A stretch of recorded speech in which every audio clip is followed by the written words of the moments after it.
Assalamualaikum warahmatullahi wabarakatuh. Kita kembali ke contoh soal TWK part 4 untuk tes CPNS 2024. Tanpa basa-basi kita langsung ke soal yang pertama. Masyarakat Indonesia mempunyai cita-cita bersama yang harus diwujudkan untuk kesejahteraan seluruh rakyat. Berbagai cara dilakukan agar cita-cita tersebut dapat terwujud. Hal ini karena Pancasila berperan sebagai A.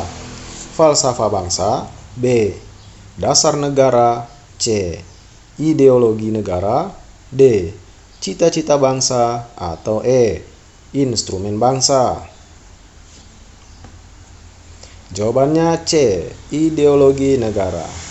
Ideologi merupakan cara berpikir seseorang ataupun suatu golongan yang di dalamnya terdapat arah dan tujuan hidup yang akan dicapai. Kita lanjut ke soal yang berikutnya. Suatu negara pasti memiliki ideologinya masing-masing.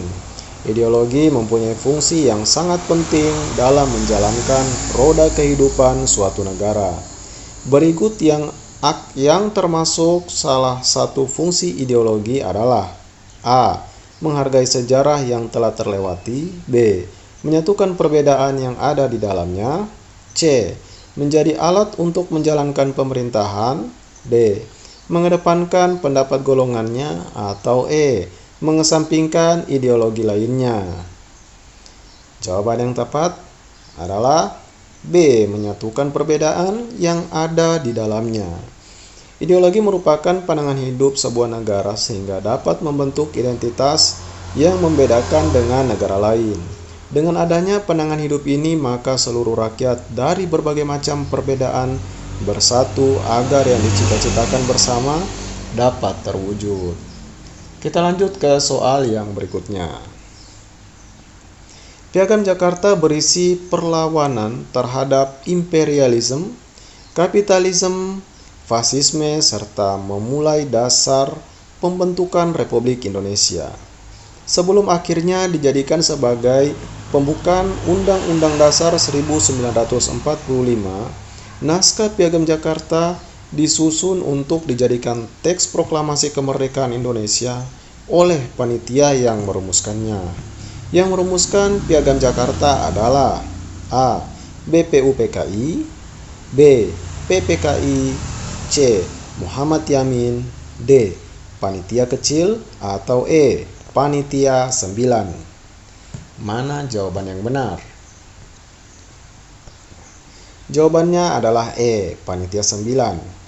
Panitia 9 dibentuk pada tanggal 22 Juni 1945.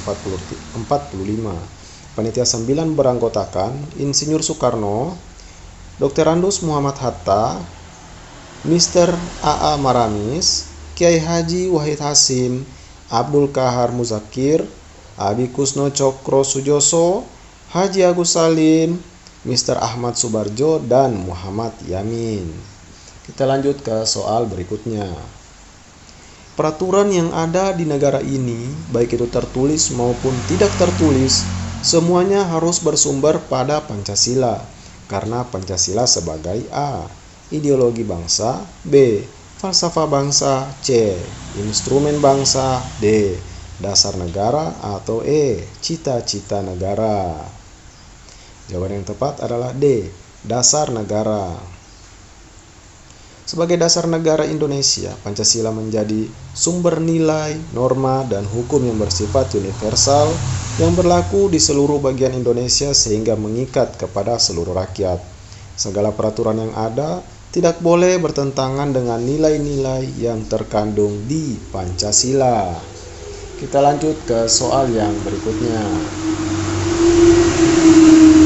Kedudukan Pancasila sebagai dasar negara Indonesia tercantum di dalam A. Pembukaan Undang-Undang Dasar 1945 alinea kedua, B. Pembukaan Undang-Undang Dasar 1945 alinea ketiga, C. Pembukaan Undang-Undang Dasar 1945 alinea keempat, D. Batang tubuh Undang-Undang Dasar 1945, atau E. TAP MPR. Jawabannya yaitu C. Pembukaan Undang-Undang Dasar 1945 alinea keempat. Walaupun tidak secara eksplisit disebutkan kata Pancasila, namun pada pembukaan 1945 alinea keempat berbunyi, yang terbentuk dalam suatu susunan negara Republik Indonesia yang berkedaulatan rakyat dengan berdasar kepada ketuhanan yang Maha Esa dan seterusnya. Oke, sekian dulu pembahasan soal kita. Kita akan ketemu di pembahasan soal berikutnya. Jika ada jenis soal yang ingin dibahas, silakan tulis di kolom komentar. Terima kasih.